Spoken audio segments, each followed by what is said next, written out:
Et comme promis, on vous retrouve, Georges, pour la page éco de cette édition. Et vous revenez justement sur l'une des conséquences de ces grèves, la pénurie d'essence en France. Le retour à la normale, a priori, se profile, mais l'activité de nombreuses entreprises a été perturbée. Effectivement, la situation est toujours inégale en fonction des régions françaises, mais l'approvisionnement semble s'améliorer. Ce lundi, la quasi-totalité des dépôts pétroliers ont été débloqués. Les camions ont également roulé tout le week-end pour pouvoir alimenter les stations essence. 6 raffineries sur 8 sont toujours à l'arrêt, mais ces blocages ne devraient pas entraîner de pénurie pour le grand public. Du côté des entreprises, la situation est bien différente, en particulier pour le secteur de la chimie, qui est alimenté directement par ces raffineries en temps normal. Et vous le voyez, 40 sites sont à l'arrêt, soit environ 15% des sites de base. Le coût estimé, 100 millions d'euros pour le secteur de la chimie. Autre secteur touché, le transport aérien.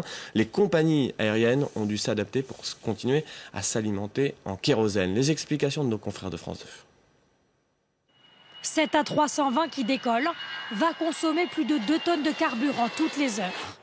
Alors, avec des milliers de vols quotidiens, comment les aéroports français font-ils pour éviter une pénurie de kérosène? D'abord, les aéroports parisiens. Aéroport de Paris se veut rassurant, aucun risque de pénurie pour l'instant. Un oléoduc relie directement les cuves de pétrole du port du Havre à Roissy et Orly. Il continue de fonctionner partiellement.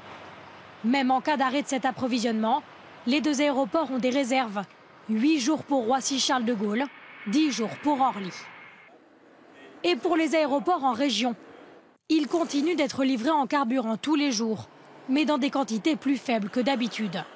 Selon les directions de la plupart de ces aéroports, pas d'inquiétude, eux aussi ont des stocks pour plusieurs jours. Dans ce contexte de blocage, les compagnies aériennes ont-elles une organisation particulière? Oui, tous les avions qui volent vers l'étranger ont reçu une consigne, faire le plein en escale avant de revenir en France. Une demande de la direction de l'aviation civile pour préserver les stocks de carburant français. Du côté des marchés financiers, à présent, Georges, comment s'annonce cette nouvelle semaine qui débute? Alors les marchés européens ont ouvert en ordre dispersé. À noter cette nouvelle publication de l'INSEE ce matin concernant la croissance française. Elle devrait atteindre 0,6% au premier trimestre.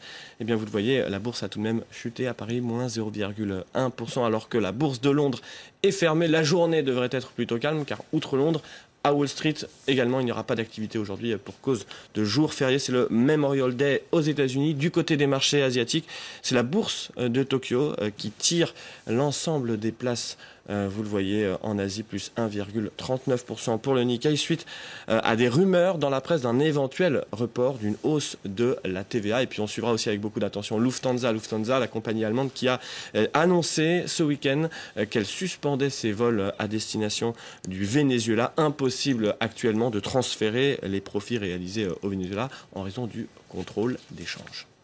Direction la Chine, à présent, où un conglomérat mené par l'homme le plus riche du pays a ouvert ce week-end un gigantesque parc d'attractions. Et son nom, Dalian Wanda, le nom de l'entreprise. Alors si vous ne connaissez pas ce groupe, il compte, lui, bien chasser sur les terres de Disney. Il a décidé d'ouvrir un parc d'attractions gigantesque dans le sud-est de la Chine. Regardez, Florian Rodeau vous en dit un petit peu plus. Plus que quelques secondes et ces familles chinoises vont découvrir le premier parc d'attractions Wanda. Les plus hautes montagnes russes de Chine, un centre commercial de 2 km², des cinémas interactifs et un aquarium géant. Le coût total du projet s'élève à 3 milliards d'euros. L'œuvre de Wang Jianlin, l'homme le plus riche du pays. Le patron du groupe Dalian Wanda veut être le fer de lance d'une économie chinoise qu'il veut plus conquérante. La culture chinoise influence le monde depuis 2000 ans. Mais ces 300 dernières années, nous avons pris du retard dans notre développement.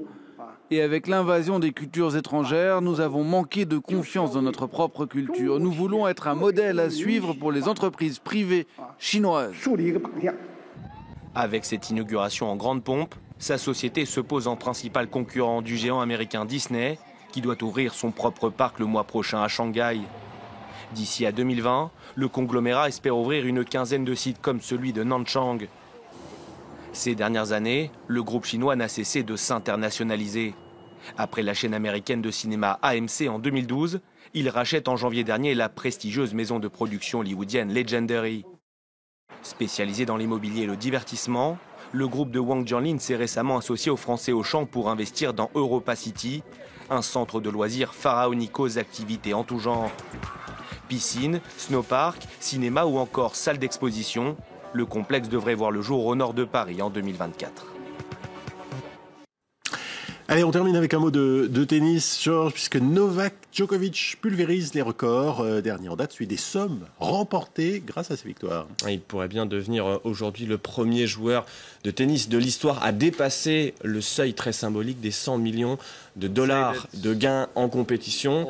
Pour cela, il devra tout de même remporter son 8e de finale aujourd'hui à Roland-Garros contre l'Espagnol Bautista Agut. Il a tout de même gagné 4 fois en 4 confrontations. Il ne devrait pas y avoir beaucoup de problèmes pour Novak Djokovic, donc, qui est tout de même, vous le voyez, juste devant Roger Federer, et ce depuis le mois d'avril, date à laquelle il a gagné le tournoi de Miami, juste donc 99,6 millions de dollars.